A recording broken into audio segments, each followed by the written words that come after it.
Guys welcome to gossip aunty.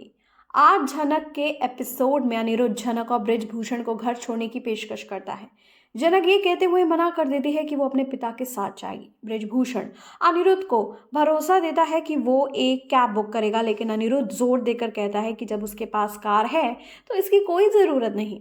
हालांकि ब्रिजभूषण आराम से मना कर देता है और कहता है कि अनिरुद्ध ने पहले ही उन्हें केस जीतने में मदद करके बहुत कुछ किया है और उसे अपनी भागीदारी कानून के मामलों तक ही सीमित रखनी चाहिए। जनक अपने पिता के रुख का सपोर्ट करती है, यह समझाते हुए कि अगर अनिरुद्ध उसे छोड़ देता तो लोग उस पर बहुत ज्यादा भरोसा करने का आरोप लगाएंगे। अर्शी अनिरुद्ध की तलाश में आती है और उसे बताती है कि बाकी सभी लोग चले गए हैं।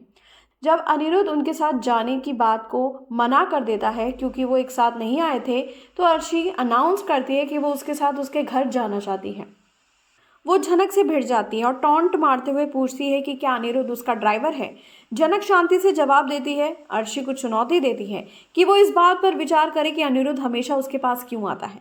वो क्लियर करती है कि उसने कभी अनिरुद्ध को किसी चीज़ के लिए मजबूर नहीं किया है और अर्शी इस चीज़ के लायक है तो उसे रोकना चाहिए। असुरक्षित महसूस कर रही अर्शी एक्सेप्ट करती है कि उसे लगता है कि झनक ने उसकी जगह ले ली है, जिसने अनिरुद्ध की लाइफ में उसकी जगह ली है।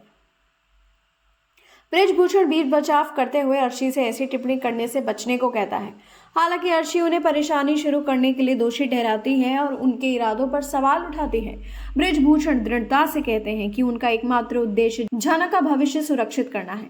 वो कहते हैं कि वो अर्शी को अपनी बेटी की तरह देखते हैं, लेकिन वो इस धारणा को सिरे से खारिज करते हैं।